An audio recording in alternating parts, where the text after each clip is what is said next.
స్థాయి ఏంటో, చంద్రబాబుతో ఎంతో రాపో ఉందని ప్రత్యేకంగా చెప్పాల్సిన అవసరమే లేదు.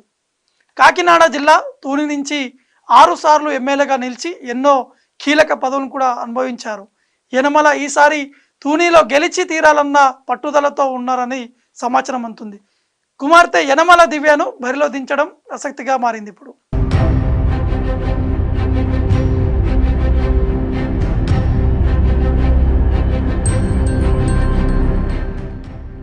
రాష్ట్రంలోని తుని నియోజకవర్గం అంటే ఒక ప్రత్యేక గుర్తింపు ఉంది.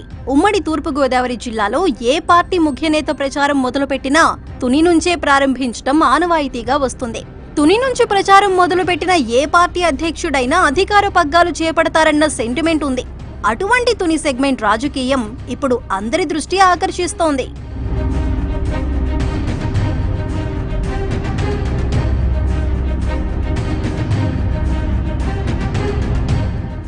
తునిలో 1983 నుంచి తెలుగుదేశం సీనియర్ నేత యనమల రామకృష్ణుడు వరుసగా 6 సార్లు గెలుపొంది రికార్డు సృష్టించారు. ఆ క్రమంలో టీడీపీ ప్రభుత్వంలో ఎన్నో పదవులు అధిరోహించారు. 2009 ఎన్నికల్లో తొలిసారి పరాజయం పాలైన ఆయన అప్పట్నుంచి ప్రత్యక్ష రాజకీయాలకు రిటైర్మెంట్ ప్రకటించారు. ఆయన తమ్ముడు యనమల కృష్ణుడు 2014, 2019 ఎన్నికల్లో టీడీపీ అభ్యర్థిగా పోటీ చేసి వైసీపీ అభ్యర్థి దాడిశెట్టి రాజా చేతిలో ఓటమి పాలయ్యారు. ఆ హ్యాట్రిక్ పరాజయాలతో అలర్ట్ అయిన యనమల ఈసారి తమ్ముణ్ణి పక్కన పెట్టి తన కుమార్తె యనమల దివ్యను ఎన్నికల బరిలో దించారు.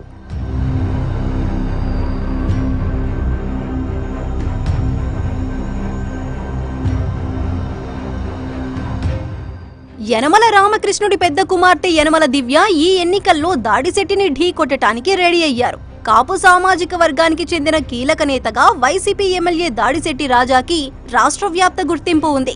2009లో ఆయన ప్రజారాజ్యం టికెట్ ఆశించినప్పటికీ దక్కలేదు. తరువాత వైసీపీ ఆవిర్భావంతో ఆ పార్టీలో చేరి తునిలో పాతుకుపోయారు.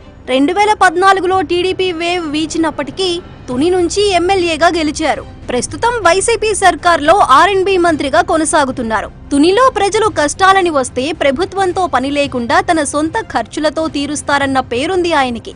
కాపు నేతగా యూత్ లో మంచి ఫాలోయింగ్ ఉంది.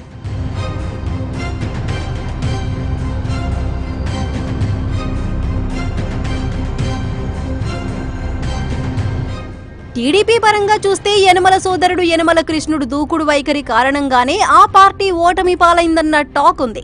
యనమల మంత్రిగా రాష్ట్ర వ్యవహారాలకు పరిమితమైన టైంలో తునిలో కృష్ణుడి మితిమీరిన పెత్తనంతో నెగిటివ్ అయ్యారంటారు. 2009లో యనమల రామకృష్ణుడు ఓటమికి కూడా తమ్ముడి ఓవర్ యాక్షనే కారణమన్న అభిప్రాయం ఉంది. అందుకే ఈసారి ఆయన తన కుమార్తెను బరిలోకి దించారట.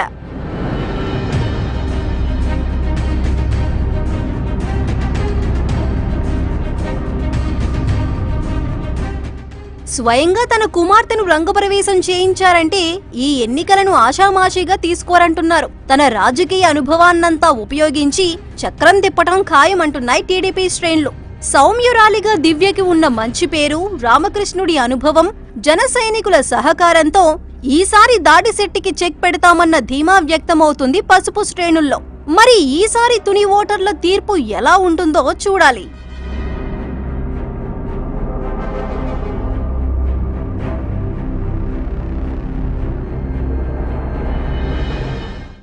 వంగవీటి రాధా మరోసారి వైసీపీకి అవసరమయ్యారా? అటు జనసేన కాపు